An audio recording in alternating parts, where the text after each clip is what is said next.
वहां से 2 इंच की पाइपलाइन आई है जो सीधे आखिरी तक गई हुई है। अब इस पाइपलाइन में हमने क्या किया कि ड्रिप के पॉइंट बनाए 5-5 फीट पे। कितना? एक। ठीक है, तो 5 फीट पे एक पॉइंट बनाया। ये पॉइंट है 5 फीट का। से बेड डालो उसी हिसाब से। हाँ, बेड के हिसाब से। हाँ, बेड के हिसाब से 5 बाई, क्योंकि 5 कॉमन बेड है 5 बाई 5 का। हमने बताया ना 2 फीट और 3 फीट, तो 5 फीट आता है वो डिस्टेंस, 2 और 3 मिला के। तो 5 फीट जो कॉमन डिस्टेंस है, उस कॉमन डिस्टेंस में हमको 5-5 फीट पे एक पॉइंट बनाने हैं। ठीक है, तो 5-5 फीट पे एक पॉइंट बना दिए जी। अब इसके बाद नेक्स्ट जो है 5 के बाद हमने क्या किया कि 5 फीट के लेफ्ट में और 5 फीट के राइट में आधा फीट पे एक पॉइंट और बना दिया। ठीक है, ऐसे ही यहाँ पे किया 5 फीट के लेफ्ट में और 5 फीट के राइट में आधा फीट पे एक पॉइंट और बना दिया। तो इसमें कितने हो गए टोटल पॉइंट?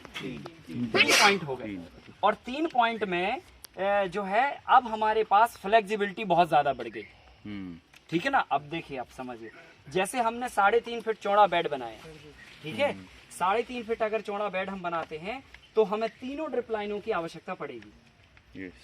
ठीक है, क्योंकि एक ड्रिप लाइन में वो पूरा पानी यूं नहीं फैलने वाला। अगर यू शेप का बेड है तो एक ड्रिप लाइन आप टॉप पे डाल दो तो पूरा पानी एक ड्रिप से हो जाएगा। लेकिन अगर फ्लैट बेड है तो एक से नहीं होने वाला, 2 से भी नहीं होगा, क्योंकि 3.5 फीट की चौड़ाई है और पानी हमेशा यूं ऐसे जाता है, ऐसे नहीं फैलता। तो 3 ड्रिप लाइन चाहिए पड़ेंगी। तो इस तरह के बेड की सिचुएशन में हमको 3 लाइन ये सपोर्ट करती है। Flat bed. हाँ, नहीं, ड्रिप एरिगेशन की सिंचाई के लिए। अब अगर इन केस आपको इसमें एक ड्रिप लाइन चलानी है, मान के चलो इसी में आपने अगले साल एक मॉडल बना दिया जो यू शेप का बेड बना दिया, फ्लैट नहीं बनाया जी। ठीक है, तो आपने क्या किया, ये यहाँ पे बॉल्व भी लगा दी इनको कंट्रोल करने के लिए। इनमें तीनों में बॉल्व लगी हुई है। इन दोनों को हम बंद कर देंगे, इनकी नलियों को निकाल के साइड में कर देंगे, विंड को, बेड को यू शेप का बना देंगे और एक ड्रिप लाइन से अपना काम चलाएंगे। क्लियर? जिस दिन हमने अगर इसमें कोई गोभी टाइप की फसलें लगाई हैं और हमको केवल 2 ड्रिप लाइन चलानी है, तो हमने क्या किया, बीच की बंद कर दी, लेफ्ट और राइट की चालू कर दी। ठीक है कि नहीं? अगर मान के चलो इसमें हमने फॉगर चलानी है, ठीक है, तो ये फॉगर हमारे ऑलरेडी इसमें ऊपर लगे हुए हैं। हम क्या करेंगे, इसको यहाँ से ओपन करेंगे और इसको यहाँ पे बस लगा देंगे। ठीक है, तो हमारा पूरा फॉगर सिस्टम पूरे एकड़ का चालू हो जाएगा। वो तो कॉमन है, नहीं वो चलाना है अगर तो बॉल्व खोल दीजिए, नहीं चलाना है तो बॉल्व बंद कर दीजिए।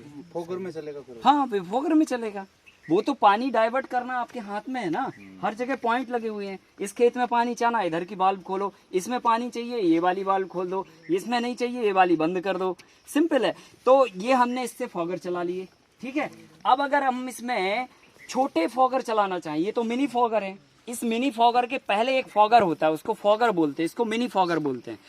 तो फॉगर का मतलब ये होता है जिसमें लीफी वेजिटेबल सबसे बेटर होती है, उसमें पानी फॉग बन के गिरता है पर मोटा पानी गिरता है, इसमें तो धुआं बन के पानी गिरता है। ये केवल टेम्परेचर को कंट्रोल करने के लिए और बाकी के लिए नहीं है। ठीक है कि नहीं? तो हमने क्या किया, एक फॉगर से मिनी फॉगर भी इसमें हम चला लेते हैं। ठीक है, इसी में मतलब इसको निकाल के, इस पॉइंट को यहाँ से निकाल के, नली यही रहेगी, ये पूरा सिस्टम सेम रहेगा। इसको जो लटका है ना वहां से निकाल के उसको बस पॉइंट को लगाना होता है, तो वो उससे मिनी फॉगर भी चल जाएगा। सर वो दूरी तक मेंटेन कर लेता है। 5 फीट वो भी मेंटेन करेगा। हाँ, वो पॉइंट बनाए हुए हैं ना। हाँ, वो प्लग हो जाएगा। हाँ, वो प्लग हो जाएगा। ये क्यों निकल रहा है बाहर? हाँ, मैं बता रहा हूँ। तो वो हमने वो करके वो फॉगर भी चला लिया, मिनी फॉगर भी चला लिया। ड्रिप में 3 तरह के 4 तरह के बेडों में अलग अलग फ्लेक्सिबिलिटी भी बना ली। ठीक है, अब इसके बाद हमको चलानी है, मान के चलो इसमें गेहूं लगानी है या आलू लगानी है, ये सॉरी चने लगाने हैं, या मान के चलो और तरह की कोई फसलें करनी है, तो हमें अब चाहिए है स्प्रिंकलर का इरिगेशन। तो स्प्रिंकलर और मिनी स्प्रिंकलर में कितना अंतर होता है कि मिनी स्प्रिंकलर में स्प्रिंकलर का भी काम हो जाता है और मिनी स्प्रिंकलर में उगने वाली फसलों का भी काम हो जाता है, लेकिन स्प्रिंकलर में केवल स्प्रिंकलर का ही काम होता है, मिनी स्प्रिंकलर का काम नहीं होता है। जैसे मिनी स्प्रिंकलर में प्याज भी हो जाती है, आलू भी हो जाता है, ठीक है, लहसुन भी हो जाता है, पत्ती वाली सब्जियां भी हो जाती हैं, लेकिन बड़े स्प्रिंकलर में केवल गेहूं होता है, इसके अलावा और कुछ नहीं होगा। ठीक है, क्योंकि बड़े स्प्रिंकलर क्या करता है, बहुत दूर तक पानी की फोर्स मारता है और बड़ी बड़ी बूंद गिराता है। तो जब पानी की फोर्स मारेगा तो पत्ती वाली सब्जी को तो वो उखाड़ देगा, फेंक देगा इधर उधर, तो वो तो नहीं इसमें काम करने वाला। तो अपन क्या करते हैं, मिनी स्प्रिंकलर को लगाते हैं, क्योंकि मिनी स्प्रिंकलर से बड़े स्प्रिंकलर का भी काम हो रहा है। वो गेहूं में भी काम कर रहा है और चने में भी काम कर रहा है और आलू में भी काम कर रहा है, गोभी में भी काम कर रहा है और आपकी लहसुन और प्याज और पत्ती वाली सब्जी में भी काम कर रहा है। तो अपन ने क्या किया, इसी पाइपलाइन में 20-20 फीट के अंतर से 1-1 इंची के पॉइंट बनाए, ठीक है, इसी पाइपलाइन में। और 1-1 इंची के पॉइंट बना के ये टी और बेंड लगा के एक बल्ब लगा दी और ये सेटिंग बना दी और इसमें 1 इंची का पाइप का आउटलेट दे दिया और बीच बीच में 20-20 फीट के अंतर से ये स्प्रिंकलर लगा दिए, मिनी स्प्रिंकलर लगा दिए। अब जब अगर आपको जरूरत है कि हमें ना तो फॉगर चाहिए, ना मिनी फॉगर चाहिए, ना ड्रिप चाहिए, लेकिन स्प्रिंकलर चाहिए, तो आपको क्या करना है, इनकी चुटकियां बंदोबस्त करनी है। और ये आपको 10 मिनट लगेगा एक एक करके करने में, और बल्कि 5 मिनट, ठीक है। और आपको यह मिनी स्प्रिंकलर की बल्ब खोलनी है। सो आपका उसी सिस्टम में मिनी स्प्रिंकलर पूरे खेत में चालू हो गया। क्लियर? अब मान के चलो आपको मिनी स्प्रिंकलर के अलावा फ्लड इरिगेशन करना है, चना लगा रखा है जी, बहा के पानी देना है, तो हम क्या करेंगे, अब इसको खोल देंगे यहाँ से, इसको यहाँ से खोल देंगे। हाँ, इसको यहाँ से खोल दिया तो क्या होगा कि ये इसमें जो आउटलेट है, जैसे इसकी जो चूड़ी है ना, इसकी चूड़ी ये 1 इंची के पाइप में फिट है। हमने एक सेटिंग बना रखी है, बल्कि 3 सेटिंग बना रखी है, जो इसको खोलने के बाद इसमें घुमा के लगा देते हैं। और घुमा के लगा के फिर वो जो 1 इंची का रोल पाइप होता है, जो अभी आपने बाहर देखा था, बड़ा था, ऐसे गोल गोल बना लेते हैं, फ्लेक्सिबल होता है, गार्डन में जनरली लोग पानी, हाँ, वही।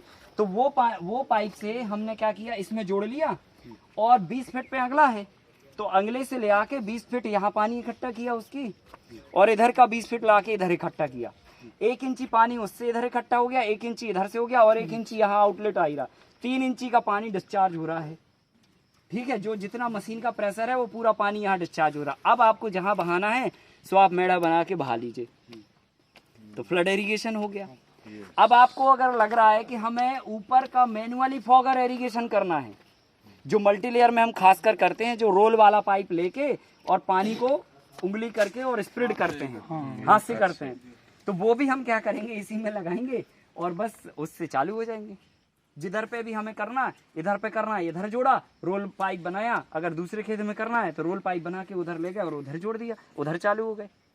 हमें पूरे हर बार अलग अलग इरिगेशन के लिए कोई पाइपलाइन डालने की जरूरत नहीं है। आप flood irrigation, sprinkler irrigation, manually irrigation, drip irrigation, fogger, sprinkler, mini sprinkler और मिनी फॉगर और फॉगर, सब तरह के इरिगेशन सिस्टम आप एक ही ऑपरेशन से चला सकते हैं। इतनी फ्लेक्सिबिलिटी है, ठीक है। और आपका एक ही मोटर से ये ऑपरेट होगा। जो इरिगेशन सिस्टम आपको चलाना है उसकी वाल्व खोल दीजिए, बाकी की सारी वाल्व आपको बंद करनी, बस इतना करना। 1.5 इंची का है क्या?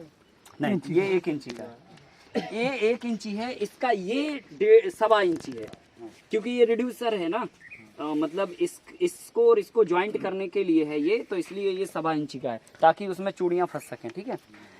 अब देखिए इसके बजट पे हम लोग चर्चा करेंगे। सर एक क्वेश्चन है, हाँ, अगर ये वाला बेड चालू है तो वो बेड सारे बंद रखने, एक टाइम पे एक ही बेड रखना है? नहीं, वो तो पूरे एकड़ में चलेगा ना पानी। इतना आपका पावरफुल मोटर है कि हाँ, हर तरफ जाएगा। अगर मशीन ज्यादा पानी दे रही है तो फिर पूरा एकड़ चलाइए ना, क्या दिक्कत है। अगर कम दे रही है तो हमने इसमें भी पार्ट बना रखा, आधे एकड़ को बांट रखा, वो भी फ्लेक्सिबिलिटी पहले ही से कर ली है कि अगर इनकेस कभी पानी हमारे पास कम हुआ तो मोटर कम पानी दे रही या लाइट कम आ रही है, प्रेशर कम उठा रही है, तो ठीक है, हम पूरे एकड़ में नहीं चलाएंगे, आधे एकड़ में चलाएंगे।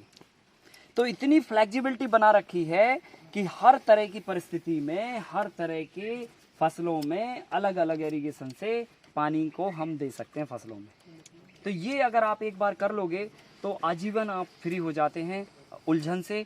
हर तरह के मॉडल आप सेट करो, आपको कोई चिंता करने की जरूरत नहीं। और एक बार अंडरग्राउंड फिटिंग कर दी, आप ट्रैक्टर से जुताई करो, सब कुछ करो, कोई हरकत नहीं है। कितने फीट गहरी है? बस आपको ये लाइनें खोलनी पड़ती हैं, तो 10 मिनट का काम होता है, बहुत बड़ा काम नहीं होता। एक व्यक्ति उधर होता है, एक इधर होता है, इधर से खोला और समेट के सब ले गए। अब देखो इसके बजट की बात कर लेते हैं। फिल्टर हमने लगाया वो कॉमन, वहाँ पे 10 से 15 हज़ार रुपए खर्च करना पड़ते हैं वहीं पर, बेंचुरी फिल्टर और वहाँ की जो सेटिंग होती है उसको लेकर, ठीक है। तो ये 10 से 15 हज़ार रुपए तो चाहे 1 एकड़ की ड्रिप लगाओ तो भी लगने हैं, और चाहे आप 20 एकड़ की लगा लो तो भी लगने हैं। वो एक ही पैसे खर्च होंगे 10 से 15,000, ठीक है। वो लगने के बाद फिर आपकी एक मेन लाइन लगेगी और सब लाइन लगेगी, ये पाइप होंगे आपके। और फिर उसके बाद आपने क्या किया, हमने ड्रिप लगाई ISI मार्क को छोड़ के, नॉन ISI मार्क जिसको स्ट्रीम लाइन बोलते हैं। ये सस्ती वाली ड्रिप लाइन है, ठीक है, ये स्ट्रीम लाइन बोलते हैं इसे। ये आती है 4 रुपए मीटर, ठीक है। और जो ISI मार्क लाइन होती है वो आती है 13 रुपए मीटर, जिसपे सरकार सब्सिडी देती है।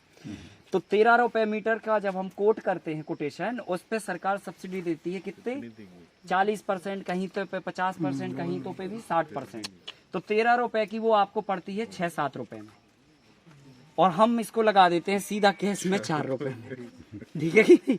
तो अब देखो 13 रुपए की लगाओ और चाहे 4 रुपए की लगाओ, ड्रिप को तो एक समय के बाद चोक होना ही होना है, ठीक है। क्योंकि इसकी जो सर्विस है, वहां पे हम पानी कितना ही छान लें, जो पानी के साथ सॉल्युबल हार्ड मिनरल्स होते हैं, ठीक है, वो सब तो आते ही आते हैं, चाहे कितना ही छान लो आप डस्ट रोक सकते हो, तिनके रोक सकते हो, सैंड पार्टिकल रोक सकते हो, लेकिन मिनरल्स जो उसमें मिले हुए हैं, जैसे आयरन कंटेंट ज्यादा है अगर, तो वो आएगा ही आएगा। तो वो जाके धीरे धीरे इसके अंदर जाली होती है एक्चुअली, जब पानी डिस्चार्ज होता है ना, तो यहाँ पे एक जाली लगी होती है, देखो ये जाली लगी है अंदर, इस जाली से फिर पानी छन के यहाँ पे ड्रॉप बन के गिरता है।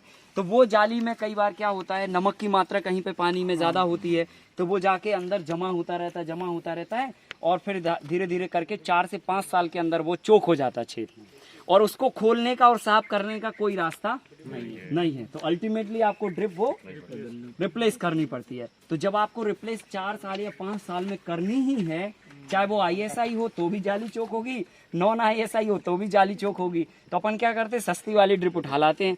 तो ये अपन 4-5 साल खूब आराम से चलाते हैं। जैसे अभी हमारा ये 2 साल का हो गया, अभी इसमें कोई दिक्कत नहीं है, अभी ये 3 साल धड़ल्ले से चलेगा। सर कहाँ से लगा? वो तो जो भी कंपनियां हैं उनसे आप लोगे। तो हमने क्या किया कि स्ट्रीम लाइन लेके आए, तो ओवरऑल 1 एकड़ में हमारी कुल 10 से 12 हजार रुपए के खर्चे में पूरी ड्रिप लाइन बिक जाती है, 10 से 12 हजार में कुल, ठीक है, 1 एकड़ में। अब हमने क्या किया, स्प्रिंकलर लेके आए। तो स्प्रिंकलर हम क्या करते हैं, स्प्रिंकलर का हमें पता है, दोनों इंक्लूड है इसमें, मेन लाइन सब लाइन इंक्लूड नहीं, केवल ड्रिप लाइन, सिर्फ ड्रिप लाइन। अब देखिए, अब हम लेके आए स्प्रिंकलर। तो स्प्रिंकलर हम क्या करते हैं कि 10 एकड़ का खेत है तो 10 एकड़ के स्प्रिंकलर नहीं लाते, हम लाते हैं 1 एकड़ के स्प्रिंकलर, क्योंकि हमने फिटिंग तो सभी खेतों में ये करा रखी है कि नहीं है, बस। और ये रोल वाले पाइप हैं, तो और रोज को पानी देना नहीं होता है स्प्रिंकलर से, आज दिया तो पता चला अगले 15 दिन में देना है। तो हमने क्या किया, सेटिंग सबकी सेम है सभी खेतों में, यहाँ से ये सेटिंग खोली, इसी सेटिंग को जाके उस खेत में लगा दिया, इसी सेटिंग को जाके उस खेत में लगा दिया, सभी खेत। 1 एकड़ का खर्चा 15 से 20 हजार रुपए का स्प्रिंकलर का हमारे पूरे 10 एकड़ की सिंचाई व्यवस्था को ऑपरेट कर देता है। तो हम यहाँ पर उसके बजट को कम कर लेते हैं, हाँ। और इधर पर हमने 15-20 हजार रुपए प्रति एकड़ ड्रिप का खर्चा बचा लिया। तो ओवरऑल अगर आप पूरा कैलकुलेट करोगे, जैसे हमने 10 एकड़ में ये सेटिंग किया हुआ है, यहाँ पे हमको 2.5 लाख रुपए कुल खर्च हुआ है टोटल 10 एकड़ के लिए, जिसमें हम मिनी स्प्रिंकलर चला रहे, फॉगर चला रहे, फ्लड चला रहे, जो है स्प्रिंकलर चला रहे, ड्रिप चला रहे, मिनी फॉगर भी चला रहे, सब तरह के मैनुअली फॉगर भी चला रहे, सब तरह के इरिगेशन चला रहे। और मतलब ये करीब करीब हमारे कुछ नहीं तो 7-8 साल के लिए तो हैं। तो ओवरऑल मतलब अगर आप 1 एकड़ का खर्चा देखें 1 साल का, तो 5 से 7 हजार रुपए कुल आता है इरिगेशन का, सब कुछ काट कूट के बांटे हैं अगर तो ये इस तरह से अगर हम सेटिंग करें और थोड़ा थोड़ा बजटिंग में दिमाग लगाएं, सेटिंग में दिमाग लगाएं, तो हम पैसे भी बचा सकते हैं और फसल की गुणवत्ता और उत्पादन में भी अच्छी खासी वृद्धि ला सकते हैं, ठीक है। तो इसमें फ्लेक्सिबिलिटी बहुत ज़्यादा है, हम किसी भी खेत में किसी भी तरह की फसल लगाने में सक्षम हैं। अगर हम यहाँ पर ऑर्चर्ड भी करना चाहें, कल हमारा प्लान बदल जाए, तो हमें कोई इरिगेशन में खर्चा करने की कोई ज़रूरत नहीं है, हमारा वही इरिगेशन सपोर्ट करेगा ऑर्चर्ड के लिए। अगर हमें यहाँ पे धान बोनी है कल के लिए, तो वही इरिगेशन सिस्टम हमारा सपोर्ट करेगा धान को उगाने के लिए। इवन कोई भी हम फसल लगाएं, सब उगा सकते हैं, दुनिया की सारी फसलें इस इरिगेशन सेटअप में उगा सकते हैं। तो ये पूरा 10 सालों का हमारा निचोड़ है, जो मैंने आपको एक्सप्लेन किया कि आप ऐसा कर सकते हैं। और इसका डायग्राम भी हम आपको दे देंगे, तो वो एक मेमोरी के लिए आपको अच्छा रहेगा। और उस इरिगेशन सिस्टम के साथ में आप फिटिंग करवाएं अपनी, ठीक है। अब इसमें सावधानी क्या